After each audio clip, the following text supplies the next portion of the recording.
There's times where I feel like I have to change everything about my appearance, whether it's what I wear, how skinny or whatnot I try to make myself appear in order for what the world's standards are.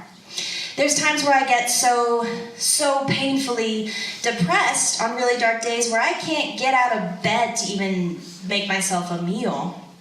And there's times where I get so scared of the silence that screams the truth that I keep myself really busy doing sometimes meaningless tasks in order to avoid that because I'm not ready to hear it.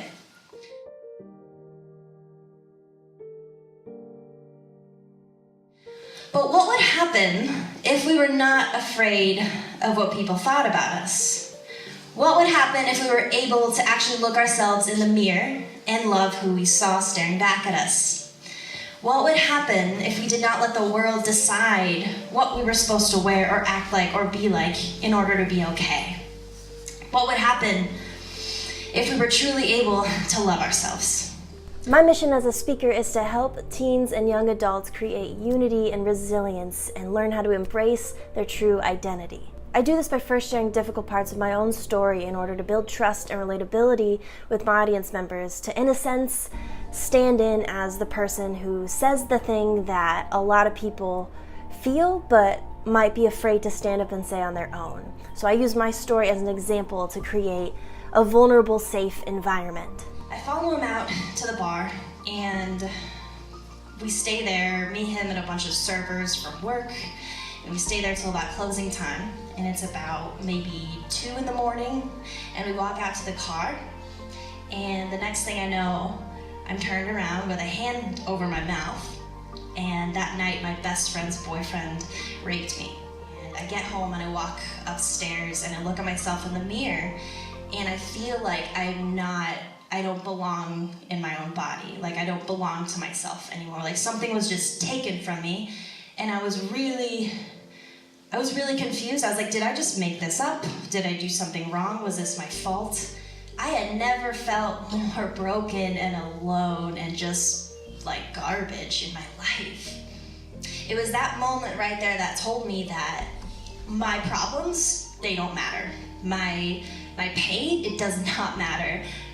Nothing I'm feeling matters. Drinking and partying, that kind of transitioned from me trying to fit in to me just trying to survive. Like me really just trying to make it to the next day. Because in order for me to wear this mask, to send in this representative of me really happy and bubbly and having a great time, I had to be drinking, I had to be at a party, and it didn't matter if the people that were at the party knew who I was. It didn't matter if I knew who they were. All that mattered was I was there, and I was numbing out, and I was surviving.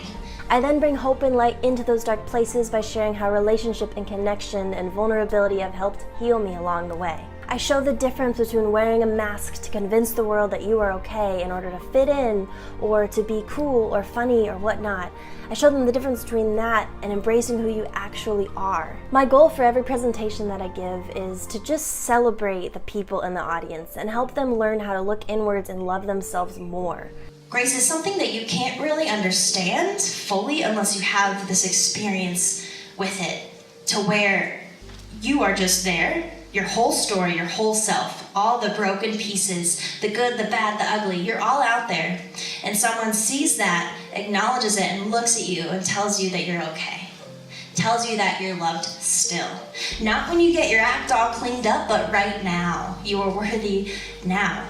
We were created for relationship. And we've been talking about that a lot over the past couple days. We need connection. We need the conversation. We need to know how we're actually doing. That's the point of life. Without that, what are we doing? What is the purpose about all of this if we don't know each other? We all have a story. We all have a reason why we are the way that we are.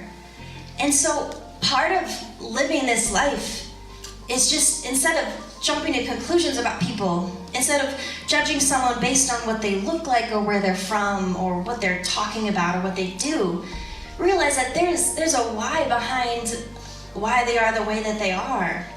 Whenever I'm brought in to speak, I just want people to sit there and feel understood and known and safe and feel like they can walk out those doors and conquer the world. At the end of the day, if my audience members take anything away from what I have to say, I want it to be that they are loved and celebrated and whole and complete just as they are. And that knowledge, believing that, that is what is going to change the world. Know that you're so special and you are so valuable and you are so worth it and loved, no matter what it is that you've done, no matter what choices or story, no matter what you think makes you unlovable.